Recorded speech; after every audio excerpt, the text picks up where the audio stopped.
సౌభాగ్యలక్ష్మీ రావమ్మ అమ్మా, సౌభాగ్యలక్ష్మీ రావమ్మ. అసలు లక్ష్మి అనేటప్పటికీ మొత్తం అందరం కూడా ఖచ్చితంగా పూజ చేసే రోజు ఏది అంటే శ్రావణ మాసంలో వచ్చేటటువంటి పౌర్ణమి ముందు శుక్రవారం వరలక్ష్మీ వ్రతం. ఆ రోజు తిథితో సంబంధం లేదు, వారంతో సంబంధం. ఏ తిథి ఉంది, ద్వాదశి ఉందా, త్రయోదశి ఉందా, చతుర్దశి ఉందా, లేకపోతే ఏకాదశి ఉందా, పంచముందా, సప్తముందాతో సంబంధం లేదు. చివరికి వచ్చేస్తుంటుంది శుక్లపక్షం. పౌర్ణమి ముందు శుక్రవారం ఏమొస్తుందో ఆ శుక్రవారం నాడు వరలక్ష్మీ వ్రతం చేస్తారు. వరలక్ష్మీ వ్రతం చెయ్యడానికి అసలు ఈ వ్రతం ఉన్నది అని మొట్టమొదట లక్ష్మీదేవి ఎవరికి చెప్పింది? చారుమతికి చెప్పింది. తెల్లవారు లేస్తే మనం కథ చదువుతాం. చారుమతి ఆ మాటకు అర్థం ఏమిటి? నిజానికి అద్భుతమైనటువంటి పేరు, ఆడపిల్లలకి పెట్టడానికి పరమయోగ్యమైనటువంటి పేరు చారుమతి. ఎంత చక్కటి పేరు! చారు అంటే సత్, మంచి అని, చాలా చక్కటి ఆలోచన కలిగినది, విశాల బుద్ధి కలిగినది. మతి బుద్ధి, మంచి బుద్ధి కలిగిన పిల్ల, దానికి అర్థం చారుమతి. చారుమతి నిద్రపోతుంది. నిద్రపోతున్నటువంటి చారుమతి కలలోకొచ్చింది లక్ష్మీదేవి. వచ్చి కల్పం చెప్పింది, ఇలా చెయ్యి పూజమ్మా, నా పూజ నిన్ను అనుగ్రహిస్తానమ్మా అంది.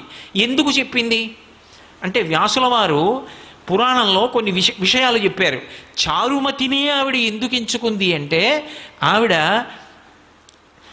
పతివ్రత, మహాపతివ్రత. మహాపతివ్రత అంటే ఎప్పుడు భర్తని అనుగమిస్తుంది. ఏ పని చేసినా భర్త సంతోషిస్తాడా సంతోషించడా అది ఆలోచిస్తూ ఉంటుంది. ఆమెకి ఆ పతి శుశ్రూష యందు రత అంటే అంతకన్నా సంతోషం ఆవిడికి ఇంకొకటి లేదు. ఇంటి ఇల్లాలుగా 10 మందికి అన్నం పెట్టడంలో, 10 మందిని ఆదరించడంలో, ఆ ఇంటి యజమానికి కీర్తి తేవడంలో, ఆ ఇంటికి లక్ష్మీ కటాక్షం కల్పించడంలో ఒక ఇంటి ఇల్లాలికున్నటువంటి ప్రాముఖ్యత నిజానికి పురుషునికి లేదు. నేను పరమ సత్యం చెప్తున్నాను మీతో. పురుషుడిదా ఐశ్వర్యం, ఇంటి ఇల్లాలిదా అంటే ఐశ్వర్యము ఇల్లాలిదే.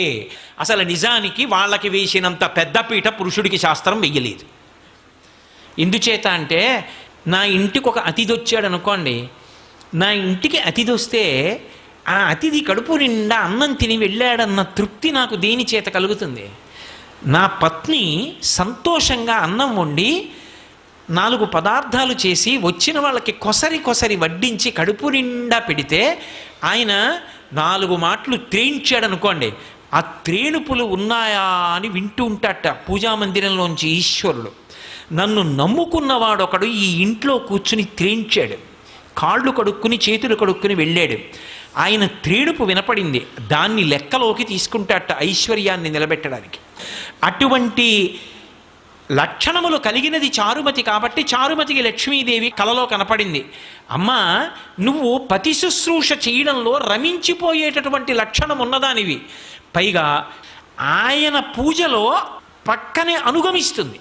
అనుగమించి ఆయనకి ఏం కావాలో ఆయన అడగక్కర్లేదు, అలా అందిస్తుంది. ఇద్దరూ కలిసి తరించిపోతారు. అందుకు చిటికిన వేలు పట్టుకుని నడిచారు ఇద్దరు. సర్వం శ్రీ ఉమామహేశ్వర పరబ్రహ్మార్పణమస్తు. స్వస్తి.